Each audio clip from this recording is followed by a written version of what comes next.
청와대가 협치 내각 구성 의사를 밝힌 데 대해서 야권은 의구심을 감추지 않고 있습니다. 장관 자리 한두 개 내어주면서 협치에 포장을 하려는 의도라면 안 됩니다. 민생과 사회 개혁 등의 속도를 내기 위해서는 야당과의 협치는 절실할 수밖에 없습니다. 예, 청와대가 협치 내각을 추진하겠다 이런 의사를 밝혔죠. 그러니까 협치를 위해서 장관 자리를 야당 인사에게 주겠다, 나누겠다 이런 뜻인데요. 장관 자리를 야당에게 준다. 이거는 상당히 이례적인 아주 강력한 수준의 협치 아닙니다. 근데 이 제안을 들은 한국당과 바른미래당은 부정적입니다. 특히 한국당은 일고의 가치도 없다. 이렇게까지 얘기를 했는데 자, 바른미래당의 입장 직접 확인을 해보죠. 김관영 원내대표 연결이 되어 있습니다. 김관영 원내대표님 안녕하세요. 네, 안녕하세요. 김관영입니다. 오늘 뭐 주제는 아닙니다만 네. 그제 그 노회찬 원내대표 소식을 듣고 예. 김 원내대표님 바로 그날 빈소 달려가셨더라고요. 네. 그렇죠. 5당 원내대표단 방미 일정이 그러니까 지난주에 3박 5일 맞습니까? 네, 3박 5일을 하고 여기 한국 시간으로 일요일 날 오후 5시에 귀국을 했는데 그러니까 일요일 날 오후 5시에 같이 귀국을 하셨는데 예. 그 다음 날 이런 일이 지금 벌어진 거예요? 네, 너무 충격적입니다. 네. 그럼 마지막까지 같이 비행기 타고 오신 거잖아요. 그렇습니다. 뭐 3박 5일을 내내 같이 다니고 밥도 같이 먹고 예. 또 이렇게 돌아다니고 했는데 비보가 있어서 너무 마음이 안타깝습니다. 예. 거기서 같이 이 3박 5일 하시면서 뭔가 좀 느끼셨던 건 없습니까? 당시에는 전혀 느끼지를 못했는데요. 뭐 지금 되돌아와서 생각을 해보니까 예. 뭐 아마 방미 중에도 굉장히 심적으로 고통이 컸었을 텐데 그렇죠. 그 과정에서도 뭐 미국에서 많은 의회 관계자, 정부 관계자들을 만나서 가지고 공익을 우리나라 국익을 위해서 굉장히 많은 말씀들을 하셨는데 참 굉장히 힘든 상황에서 그런 활동들을 하지 않았을까 이런 생각이 드니까 더 마음이 아픕니다.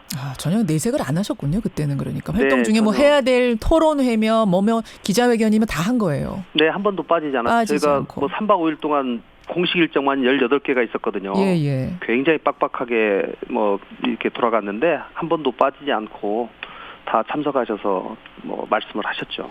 그런데 지금 뭐 전반적으로 다 비통해하고 같이 애도하고 있습니다만 일부 극단적인 커뮤니티를 중심으로 해가지고 노 의원의 죽음을 비하하고 조롱하고 혐오 표현까지 쓰고 이런 게시글들 댓글들 올라오고 있어요. 어제 또 그런 표현들이 하루 종일도 논란이 되기도 했는데 제가 여기서 소개하지는 않겠습니다, 여러분. 입에 담고 싶지가 않아서 소개는 안 하겠습니다만 어떻게 보세요? 김 원내대표님도 어제 보셨죠? 그런 글들. 뭐 저는 듣기만 했습니다마는 뭐 사실은 지금 상중이고 돌아가신 분에 대한 예의를 갖추는 것이 도리라고 생각합니다. 예. 아니 그렇죠. 당연히 예의를 갖춰야 되는데 왜 이런 표현들이 그렇게 나오는 건지 정말 참. 이게 뭐 우리나라 정치의 비극이죠. 서로 상대 진영을 향해서 손가락질 하라는 이런 것들이 지금 반복되는 그 현상이 아닐까 싶습니다. 씁쓸합니다. 예. 오늘 주제로 좀 들어가 보죠.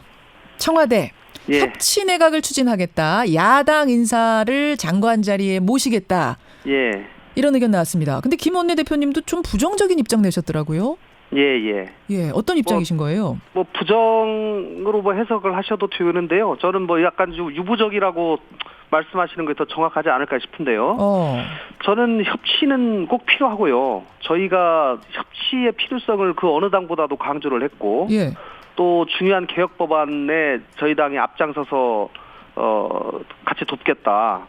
이렇게 얘기도 했습니다. 그런데 뭐 청와대가 이제 협치 내각을 들고 나왔는데 뭐 제안한 것에 대해서는 평가를 합니다. 그런데 이제 장관을 들어가는 것은 좀 다른 얘기가 되거든요. 통상적으로 저희 당의 정체성과 주체성을 가지고 협치를 하는 문제하고 장관을 저희 당 출신이 들어가게 되면 이제 공동 책임을 지게 되는 문제가 나옵니다. 일종의 공동 정부가 되는 거죠. 네, 그렇습니다. 그렇기 때문에 저희는 장관을 만약에 들어가게 된다고 하면은 공동 책임을 져야 되기 때문에 예.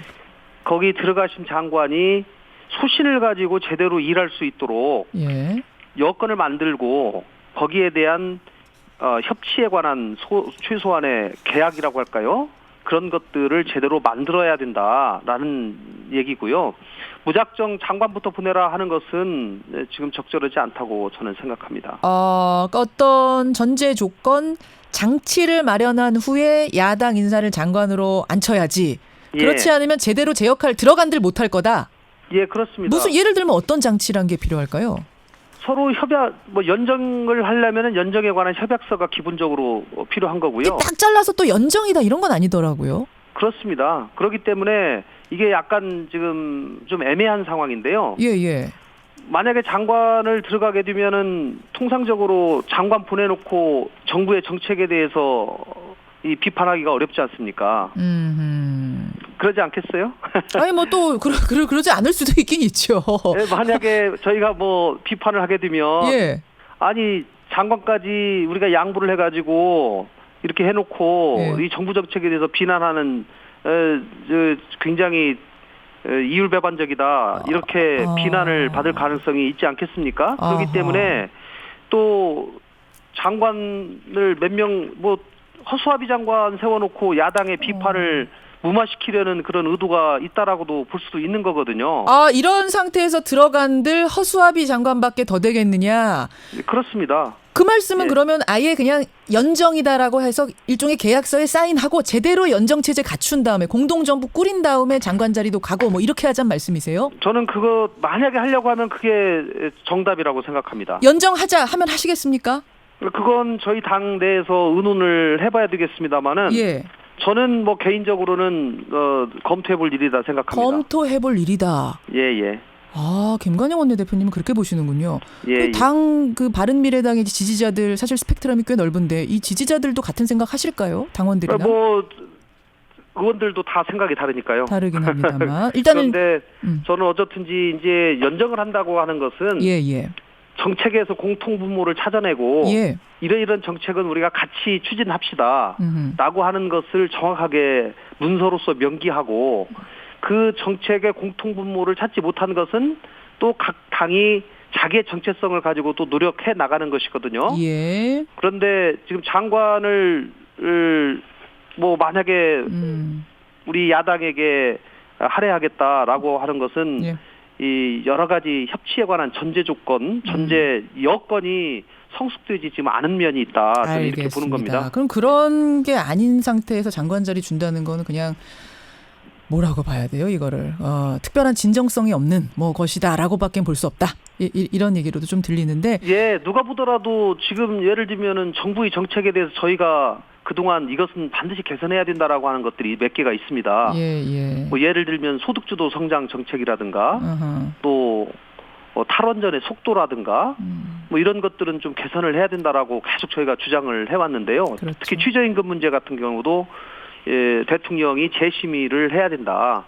이렇게 저희가 계속 주장을 해오고 있는데 이런 점들에 대해서 청와대가 어떠한 입장 변화도 하지 않으면서 너희들 들어와서 장관해라라고 하면 이 마음이 정확하게 일치하지 않는데 거기 가서 장관으로 하시는 분도 힘들고. 알겠습니다. 알겠습니다. 어떤 말씀이신지. 예. 바른미래당 입장이 이렇군요. 바른미래당 김관영 원내대표. 원내대표님. 예. 그나저나 범보수 진영의 한국당 이제 어떻게 보면 같은 이제 넓은 의미의 같은 진영인데 김병준 비대위원장이 선출됐어요. 넓은 의미의 범보수라고 저희들 좀 얘기 좀 하지 말아 주십시오. 아닙니까? 예, 아닙니다. 그럼 저희들 계속 중도 정당을 지향하고 합리적 진보와 개혁적 보수 세력이 공존한다고 제가 계속 얘기를 하는데 이 범보수로 같이 분류되는 것에 대해서 불편합니다. 그럼 범진보 이것도 아닙니까?